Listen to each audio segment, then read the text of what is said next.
Ice cream. Ice cream. Ice cream.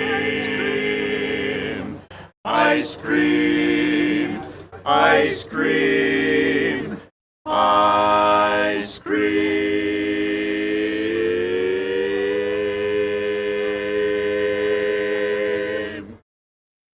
Now we got your attention. I didn't see any ice cream down here. We were up on the top deck, and man, we had about 3 flavors up there, I think, along with cookies. But, you know. Oh, that warm chocolate chip sundae. Oh, really good. We're going to sing a couple songs for you while you're eating, and enjoy your meal, good food, and enjoy a couple songs.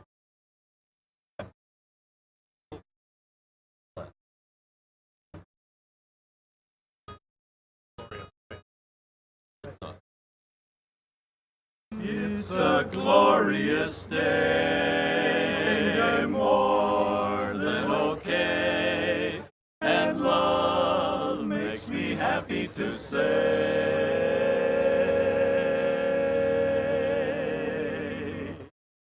I see trees of green on over to the sunny side. Yeah!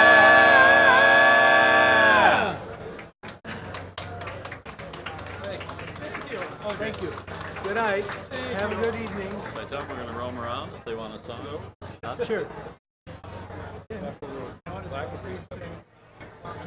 All right, ladies and gentlemen, we'll begin the formal part of our program. Thanks, Summertime Quartet, for singing there, and they've been great all night.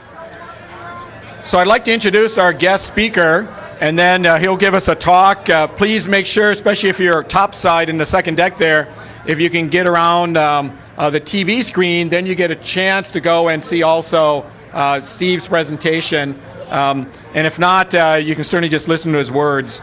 So Steve Chicoine is the author of numerous acclaimed books and scholarly articles in the field of American history.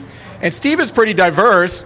He talks about military and veterans subjects, immigration and race, and sports. So he's quite a wide-ranging author. He has spoken to also a large group of audiences over the time for his last 30 years. And and he's a graduate of the University of Illinois, a wonderful Big Ten school, and a Pac-12 or 14 or whatever they are these days from Stanford University graduate as well. Now, as I mentioned earlier, he's an adventure traveler. And I'd like to review for you some of the places he visited. It's really cool.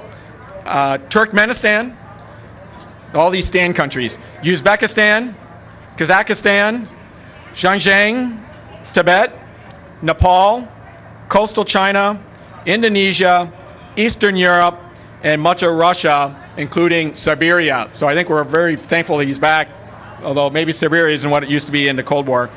Now that's a lot of cool passport stamps, although they're not giving those out much anymore. And his personal motto is, always a traveler, never a tourist. And I'm especially excited to hear him speak because we have a special connection. You see, Steve is a French-Canadian, and his relatives, forefathers, moved to Quebec City back in 1600s, which is the same time that my family clan, from my father's side, Jacques Ratet, dating back to the mid-1600s, and he also moved to New France.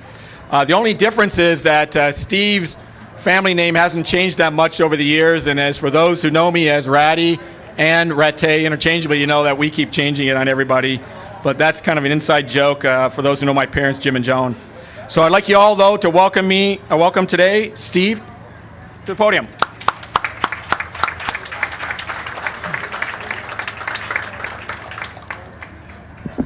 Thank you. It's an honor to be here. I've seen who some of your past speakers were, and so it's an honor in that respect, but also with all the veterans here. I'm humbled to be here, and thank you very much. So I'm going to talk to you today about, you've had speakers before that were heroes.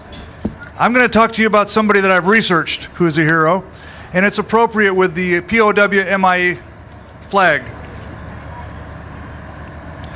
Arnold Brandt served with the 34th Red Bull Division in World War II. Now, before I go further, I want to say to all of you Korean War veterans, I've given a lot of talks on World War II, and it's heartbreaking for me when the Korean War veterans come up afterwards and say, what about the Korean War veterans? When are you going to talk about the Korean War veterans?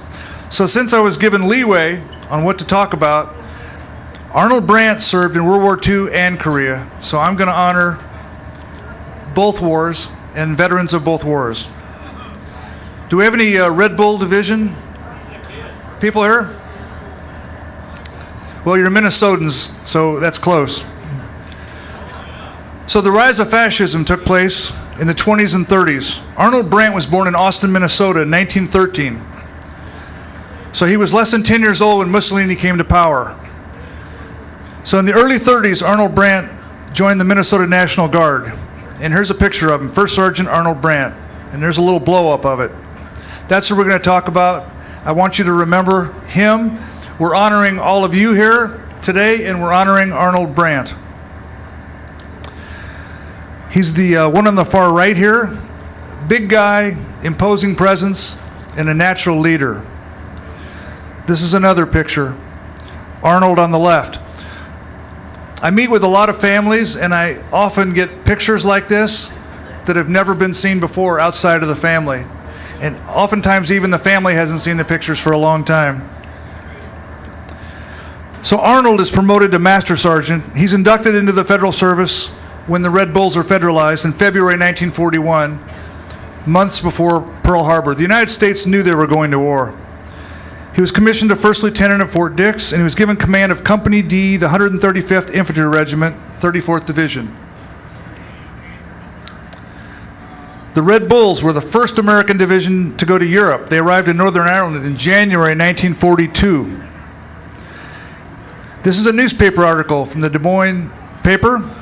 Arnold Brandt on the right. They went through intense commando training with the British.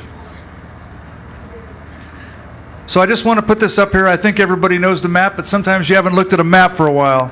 In the purple are the Axis powers, and you can see in white Great Britain, all alone. Operation Torch, November 8th, 1942. The 34th Red Bull Division was credited with the first American soldier to step ashore on the beaches of North Africa at Algiers. Here's a photograph of the Red Bulls landing. It was uncontested at that point. So here's a map. And you see, this is North Africa completely inundated with Allied forces landing. But I want you to notice the German troops in the blue coming from Sicily to Tunisia to contest the invasion of North Africa. So the early fighting, the first contact with Rommel's Africa Corps took place in February, and the Battle of Kasserine Pass, for those of you who were around in those days, was a disaster. The German armor drove back the Allies for 50 miles, but the Americans finally regrouped, reformed, and held. This is a sobering picture. These are American POWs. So the question at the time for everybody was, can the American citizen soldier overcome the undefeated Nazi professional soldier? George Patton takes over 2nd Corps, March 7th, 1943. Patton and Eisenhower change everything radically. The defeat at Kasserine Pass galvanized American people and the American military. So the tide shifts against fascism. The Allies take the offensive. The mission is to take and hold Fonduk Pass. In bitter fighting and over 1,000 casualties, the 34th Division proves itself. But this is the big battle. The Battle of Hill 609. It was the key to the German line in Tunisia. Arnold Brandt was in this fight, a bitter fight. The Germans had very good ground and very steep slopes. They had flanking crossfire, and the Red Bulls took tremendous casualties. Very costly fighting from April 27th to May 1st. But this was the turning point. After Hill 609, the Allies took Tunisia, and everybody, the British and the Germans, realized the Americans were somebody to be reckoned with. Arnold Brandt received a battlefield promotion to captain. A lieutenant colonel commented, Arnold has mature judgment, a cool head, and is courageous. The 34th did not take part in the invasion of Sicily, but they did land at Salerno. And so if you know Italy, it's rugged, rugged country. It's perfect ground for defense. And the Germans fought for every inch to hold. And there were many, many casualties. Arnold Brandt, at the end of the Tunisia campaign, was commanding Company D. By November 43, in the Volturno River, he was acting commander of the 1st Battalion. And then a month later, he was executive officer of the 135th Regiment. He's a Mustang. He started out as a private in the National Guard and worked his way up.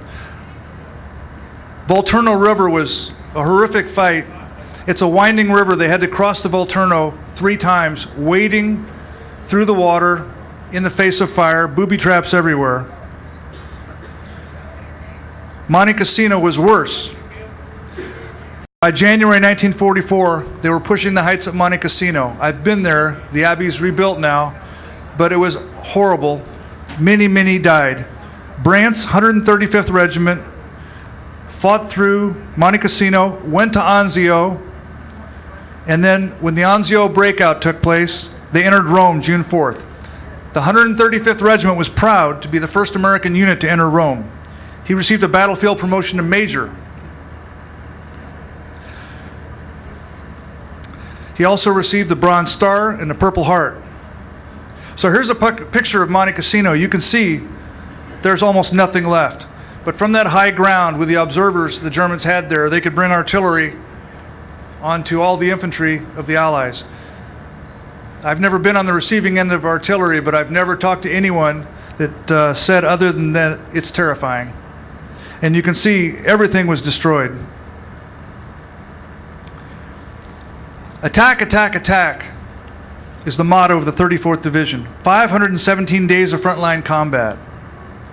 More combat days than any American division in any theater of the war. Those are Minnesotans and other upper Midwest states. Iowa. 21,000 casualties during the war, including 3,700 killed. So after the war, Arnold Brandt survived. He goes home. First, he's recovering from wounds. He gets married December 28th, 1945. Those of you who are World War II veterans, probably a lot of you got married around that same time, as did my parents and my wife's parents. So they have a daughter, Barbara, born a year later. And I've become friends with her. When you research books, you get to know these people, they become like your family. So she grew up in Austin, Minnesota, known as Arnold's daughter. She never knew the man. Here's Arnold's wedding picture. Here's another picture of the couple. And there's Arnold with a car. He's a typical American guy. He loves his cars. So he's a major. He taught advanced infantry school at Fort Benning. And he wrote a paper, a very important paper, about the operations of his battalion at Hill 609. You can actually read it. It's online. And in it he writes, during this action, the 34th Infantry Division found itself. How many people in this room served at World War II and Korea? I talked to at least one earlier. Thank you, sir. Thank you for serving. So as you know, when Korea came up, a lot of people were called back into service, and they were calling the veterans back. I know that my father was waiting to be called and waiting and waiting. He was in the reserves, and other people very soon went over.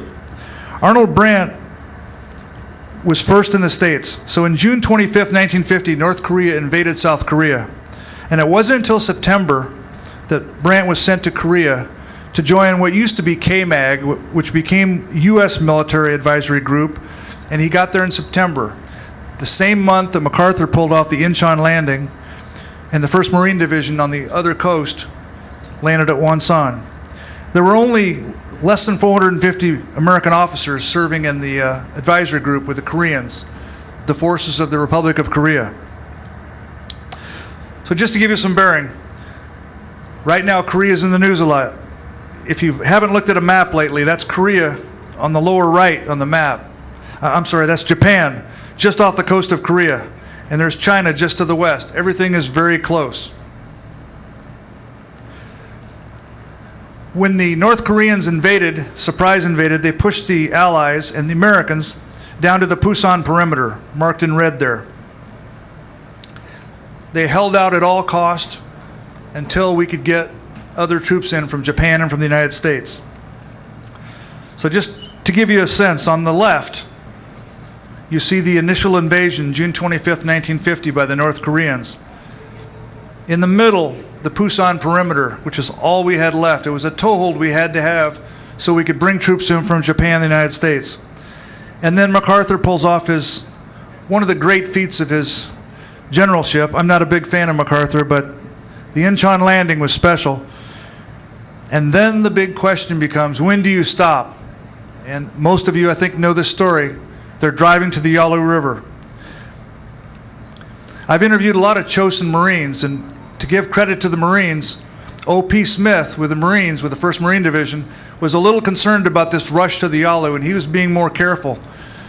But the Army was being pushed hard, moving forward. And they're getting dangerously close to the Yalu River. Arnold Brandt, Major, United States Army, he's a senior advisor of the 8th Regiment, the 7th Rock Division. So, another first. He was the 1st regiment to enter Rome. His regiment was the first to enter the North Korean capital of Pyongyang. Now, on November 25th, they're along the Changchun River on the right flank of the 8th Army Group. For some reason, the Allied headquarters continued to ignore intel saying the Chinese were present. They were taking prisoners that were Chinese. They were seeing groups of Chinese. There were lots of messages coming in from the front that Chinese were there. The Chinese 13th Army launched a series of surprise attacks on the 8th Army Group on the night of November 25th, 1950. Very heavy fighting through the entire next day and into the following day. And on November 27th, the Chinese penetrated the rock lines, overran the 7th Division. And the units were all cut off. There was no rear to fall back to.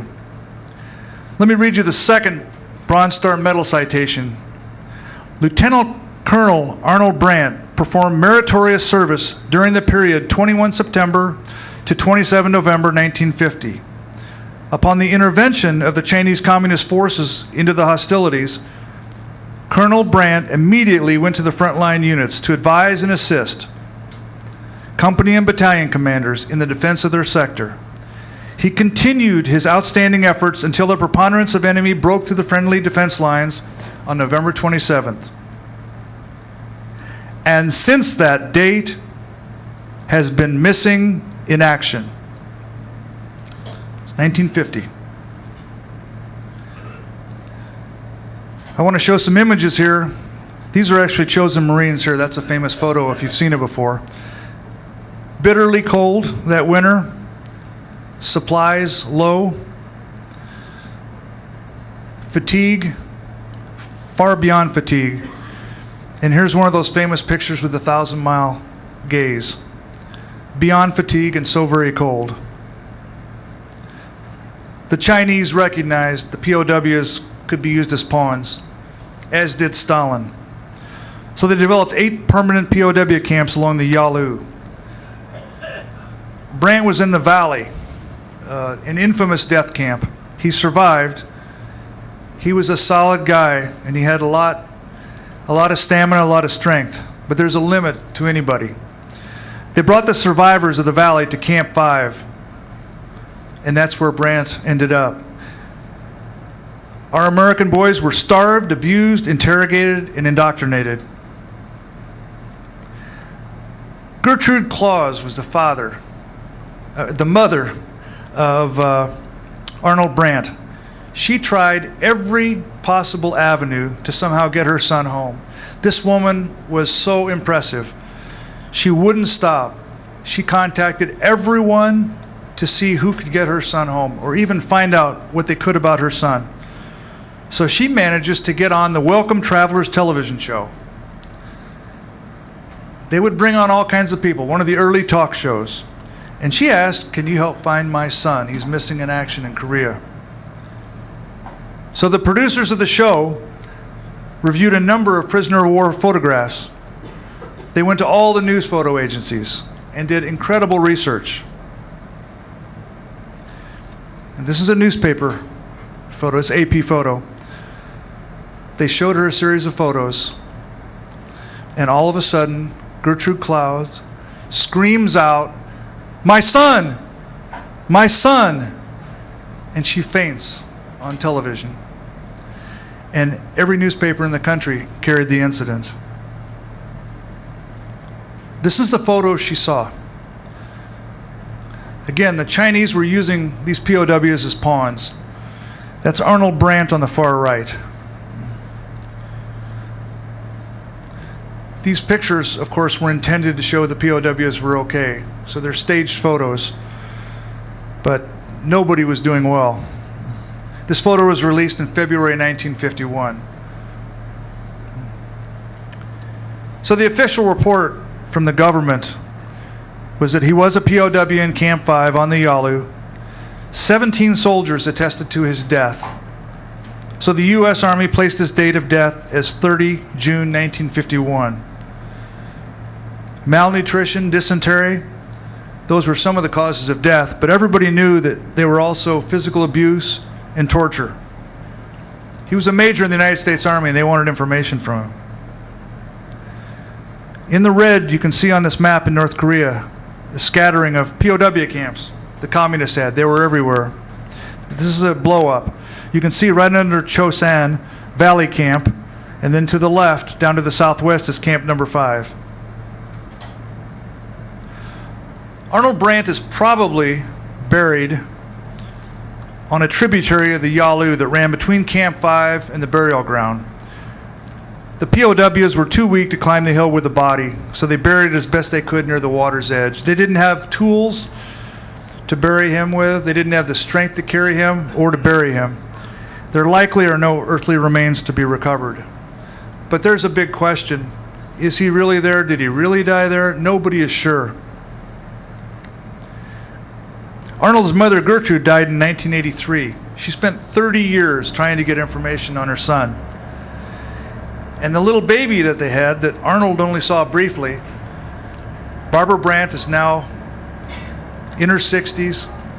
She lives in Colorado, and she has taken up the effort of her mother, and she works constantly with the government, with anybody possible. And if you know the Barkers in Dallas with the Korean War Project, she works with them, always trying to find a little more information, always trying to glean old reports.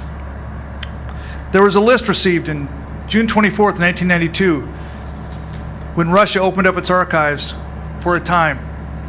A released Russian document obtained by the Senate Select Committee on POW MIA, Senator John Kerry presiding. 125 American servicemen were interrogated by the Russians. It doesn't make clear who was taken into the Soviet Union, but there were strong implications that many of these POWs were not only interrogated by the Russians, but sent to the Gulag, either in the coal mines in Siberia or the logging camps in the Ural Mountains. This list was in the newspapers the next day. Probably a lot of us didn't really notice it. I can assure you Barbara Brandt did, and many others. And it was pretty clear that these men had been rigorously interrogated. This is a plaque in the memorial area at Fort Snelling National Cemetery.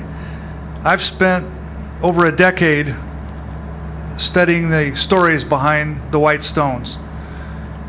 And Arnold Brandt is not buried in Fort Snelling. But to honor Arnold's service and to give some solace to the family, they have a memorial section. It's very interesting to walk through, and no surprise to you Vietnam vets, there are quite a few Vietnam vets with stones there as well. The markers in this memorial area honor veterans whose remains have not been recovered or identified. So if you know the cemetery, on the bottom there, running east to west, left to right, is 494. And if you go up to the main entrance on Pruden Drive, to the right is the main memorial section. This is the stone for Arnold Nicholas Brandt. I'm going to blow it up for you. On the stone, it says, date of death, November 12th, 1953. There is lots of paperwork involved with this one case, and there is much more paperwork involved with all the other cases. There's so much uncertainty for the family. And when you write a book and you get to meet the family and you're dealing with a POW MIA, it becomes your cause as well as theirs. And so when I was given a choice of a topic, I wanted you to know about Arnold Brandt, just because I want you to know, I know you all respect this POW MIA flag, but I wanted to tell you about one such story. And I know other stories, and you probably do too, and they're all tragic. But I want you to see Arnold Brandt for the man he was, good-looking man, noble warrior, much more than just that stone, and the stones can't tell the story. In 1942, when Arnold was away at Europe, he wrote his mother regularly. This is one of the letters he wrote. He found a poem in a British newspaper, and he transcribed the entire poem in the letter. I'm going to read you the poem. It's very apropos. This is 1942. Homesick in a land that's strange, and sometimes lonely too. Far from all I cherish most, but there is a job to do. That is why I'm here, and if the choice were mine to make, I wouldn't come back.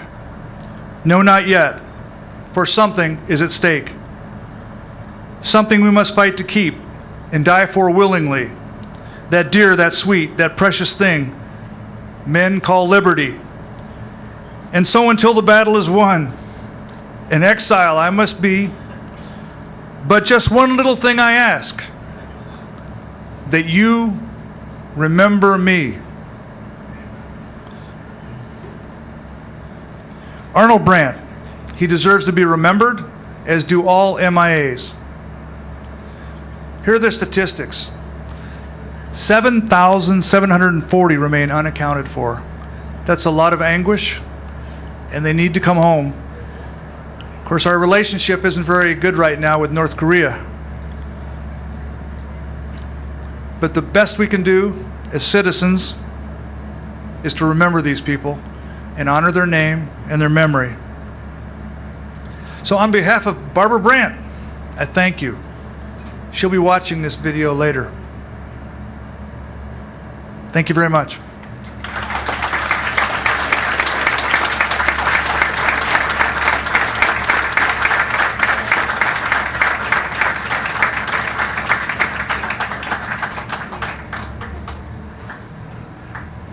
So Steve, thank you very much for that presentation. And every year we do the Fallen Comrade Toast, and we thought it was very important that Steve bring that message to all of us, because when we on the flag it says, "You are not forgotten," and it's only through these storytelling opportunities do we truly learn about someone else, learn a bit about their life, and not forget them. And Steve, I thank you for your good work. We do have some folks in the audience today who have a relatives, a brother who's MIA, and so the message is not lost on the Stillwater group. So thank you very much. And thanks for giving us this talk today. So we've got Steve a framed picture of our memorial. So thank you very much, Steve. Thank you.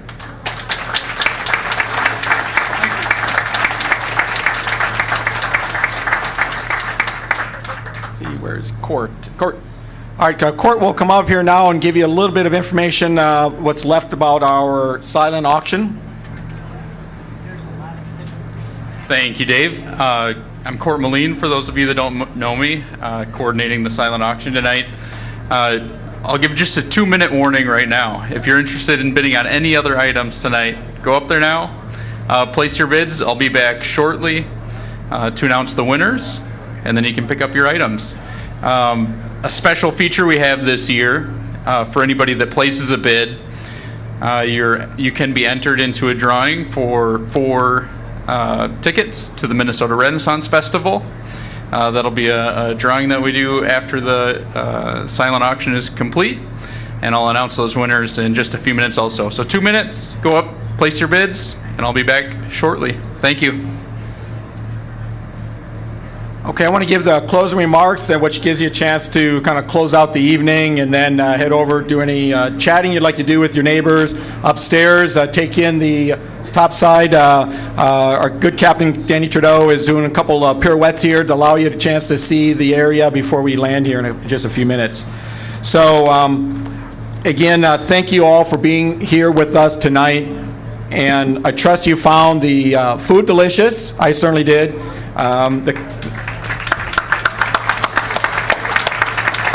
Hopefully the company around you was charming. I can't do anything about that. You chose your seats. And the program entertaining, and you learned something about one of our Minnesotan heroes from World War II in Korea. And so a few people I'd like to thank. Some I've mentioned before, and I'd like to mention them again, just how valuable they are to us, as well as those who I haven't said yet. First is St. Croix Boat and Packet, again, Dickie Anderson, as well as Captain Danny Trudeau. Danny's mom is here tonight. There she is. And so thank you for Danny Trudeau. And let's give a hand again to our folks who served us again. Those guys worked very hard on our behalf, and I really want to say thanks to them. Johnny's TV is here. Tom is here for all our events, every single event we do, and 1,000 others amongst the valley. Thank you, Tom. I still want your 5-ton truck in my parade here next year. Okay. And we have Valley Access Channels. They're also here every time, and we eventually are able to put that on our website or cue you over to the their YouTube channel, so you can watch this video later or show some of your friends who you may want to have them hear the story of our speaker gave. I want to, of course, talk about the Summertime Quartet. I don't see them if they're topside. But thank you again for Summertime Quartet. And those board members, there's a few board members, all the board members helped put this on, but there's a few board members who really helped to put it on. And so Dan Michaelis, wherever Dan is, he was over there. I think he's hiding somewhere. There is Dan. So thank you, Dan. And of course, John Kramer for his tireless efforts. And certainly all the rest of the board members. We had guys here at 1 o'clock in the afternoon putting all the stuff there, and between Jim and Tom and everybody else, so thanks a lot. I also want to thank First State Bank as well as Lake Elmo Bank. They specifically donated money to support this event tonight, and so I thank those two businesses again, because it's about getting this family of community of folks involved, and they do.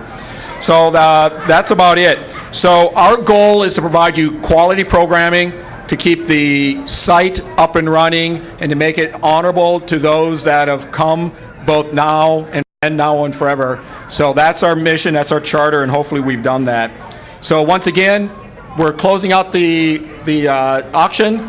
We've got books. Steve will be back there to sell some books that he's written, as well as Tiffany. Where's Tiffany? There she is. Tiffany Kovaleski is going to be hopefully selling some of our Men of Honor books back there for the Kellys, Tom and Joan Kelly. And then we also have a special gift for all those who are departing. And John, you got to make sure those are ready to go. We've got prints. We'd like to give you a copy of Randy Redun's prints of the Stillwater Veterans Memorial. Everybody who's come, if you come and you're 2 people in your family, get 2 and send one on to one of your relatives. But they'll be on the back there for you to take out. You can roll it up or just take it flat if you like it. So that's going to be back there. So the last thing I'll say, next up for the Stillwater Veterans Memorial is our annual Veterans Day ceremony. This year it's Saturday, November 11th. It'll take place at 11:30. We do it at 11:30 because downtown at Chestnut and Main, folks sponsor the VFW down there. I think it's VFW. They do a special ceremony downtown, and then followed by, you can go uptown just a few blocks up to us at 3rd and Pine there at 11:30 for our event. It's on a Saturday this year, and all are welcome to both events. In the meantime, I bid you safe travels home tonight, a pleasant tomorrow, and good day.